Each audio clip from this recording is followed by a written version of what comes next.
మామూలుగానే ఈ మధ్య పెద్దగా పట్టించుకుంటారు ఏదైనా. పట్టించుకోవట్లేదంటే ఇక వాళ్ళు ఎలక్షన్ ముందు చేసిన వాగ్దానం ప్రకారం ఇప్పుడు ఏం అమలు చేస్తున్నారు కదా. ఇప్పుడు నీకు టికెట్ ఇయ్యే ముందుకు నువ్వు ఏం వాగ్దానం చేసినావు అవన్నీ నువ్వు అమలుపరచాలి కదా. కౌన్సిలర్ అయినా, ఎమ్మెల్యే అయినా, ఎంపీ అయినా ఇక వాళ్ళ పద్ధతిలో వాళ్ళు గెలిచిన తర్వాత వాళ్ళు ఇష్యూ చేస్తారు. అమలు చేసుకుంటూ వస్తున్నారు కదా. ఏ విధమైన సమస్యకైనా వాళ్ళు చాలా తక్కువనే పట్టించుకుంటారు. అంటే ఇప్పుడు రానున్న రోజుల్లో మంచి చేసిద్ది అంటారా? చెప్పలేము. ఇప్పుడు టీఆర్ఎస్ ప్రభుత్వం పరంగా జరిగినాయి, చేసేది చేసారు. ఇప్పుడు కాంగ్రెస్ ప్రభుత్వం పరంగా చేసేది చేస్తారు, జరిగేది జరుగుతుంది. అంటే గవర్నమెంట్ 6 గ్యారెంటీలు అమలు చేస్తా ఉంది కదా, చేస్తుంది అంటారు పూర్తిగా? ఏదో చేస్తారు సార్, మాదైతే ప్రైవేట్. ఇంకా గవర్నమెంట్ ఉన్న వాళ్ళకి తెలుసు వాళ్ళు ఏం చేస్తారు ఏం చేస్తలేరు. మాదైతే ప్రైవేట్ కదా, చిన్న వ్యవస్థ.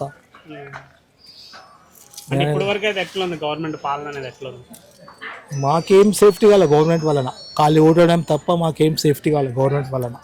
మామూలుగానే ఈ మధ్య పెద్దగా పట్టించుకుంటారు ఏదైనా. పట్టించుకోవట్లేదంటే ఇక వాళ్ళు ఎలక్షన్ ముందు చేసిన వాగ్దానం ప్రకారం ఇప్పుడు ఏం అమలు చేస్తున్నారు కదా. ఇప్పుడు నీకు టికెట్ ఇయ్యే ముందుకు నువ్వు ఏం వాగ్దానం చేసినావు అవన్నీ నువ్వు అమలుపరచాలి కదా.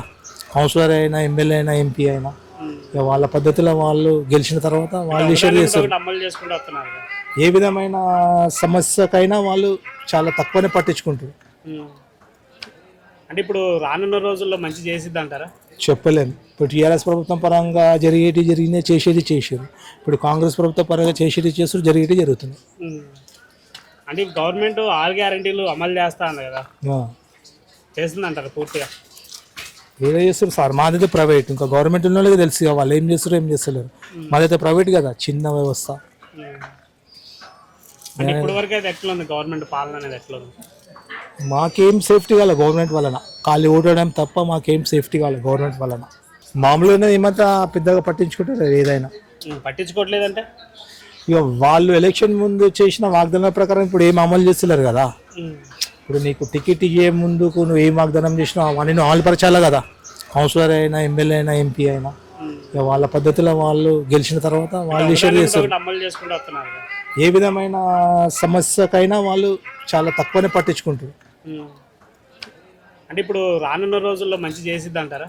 చెప్పలేము. ఇప్పుడు టీఆర్ఎస్ ప్రభుత్వం పరంగా జరిగినాయి, చేసేది చేసారు. ఇప్పుడు కాంగ్రెస్ ప్రభుత్వం పరంగా చేసేది చేస్తారు, జరిగేది జరుగుతుంది. అంటే గవర్నమెంట్ 6 గ్యారెంటీలు అమలు చేస్తా ఉంది కదా, చేస్తుంది అంటారు పూర్తిగా? ఏదో చేస్తారు సార్, మాదైతే ప్రైవేట్. ఇంకా గవర్నమెంట్ ఉన్న వాళ్ళకి తెలుసు వాళ్ళు ఏం చేస్తారు ఏం చేస్తలేరు. మాదైతే ప్రైవేట్ కదా, చిన్న వ్యవస్థ. అంటే ఇప్పటి వరకు అయితే ఎట్లా ఉంది గవర్నమెంట్ పాలన అనేది? ఎట్లా ఉంది? మాకేం సేఫ్టీ కావాలి గవర్నమెంట్ వలన, ఖాళీ ఓటడం తప్ప మాకేం సేఫ్టీ కావాలి గవర్నమెంట్ వలన.